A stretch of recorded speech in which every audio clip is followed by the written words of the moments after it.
ये देखते हैं, ये एक महत्वपूर्ण प्रश्न है। ये ग्रुप बी 2018 में पूछा गया था। प्रश्न है, पेप्सिन किस माध्यम में सक्रिय होता है? पेप्सिन के बारे में पूछा गया है। पेप्सिन किस माध्यम में सक्रिय होता है?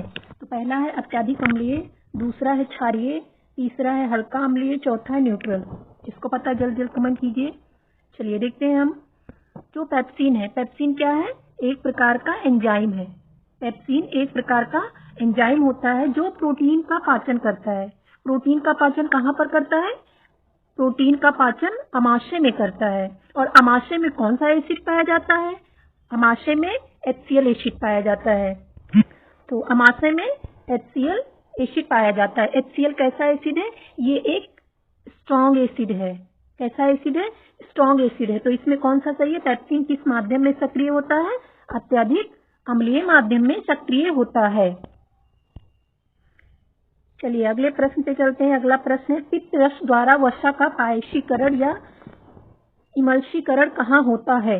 पित्त रस द्वारा वसा का पायशीकरण या इमल्शीकरण कहाँ होता है? ऑप्शन है शेषांत या इलियम, दूसरा है अमाशय, तीसरा है यकृत और चौथा है ग्रहणी। तो आपको हम बताते हैं।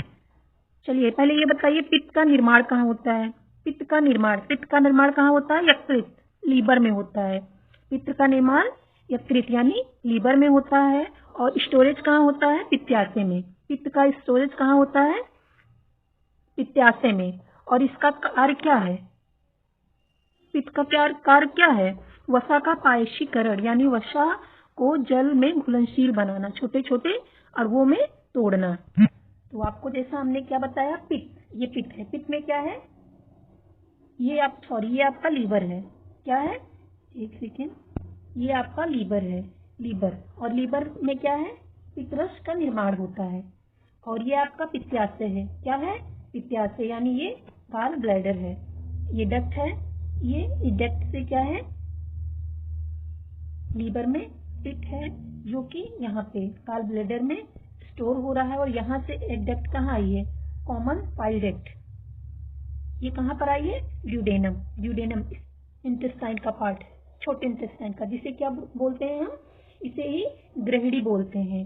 तो अब आपको समझ में आ गया होगा कि पायशीकरण या इमल्शीकरण पित्त का कहाँ पर होता है? ड्यूडेनम यानी ग्रहणी में होता है। तो अब आपको समझ में आ गया होगा कि पित्त रस द्वारा वसा का पायशीकरण कहाँ पर होता है? ग्रहणी में होता है, ड्यूडेनम में होता है। ऐसे ही प्रश्न पाने के लिए हमारे चैनल को सब्सक्राइब करिए।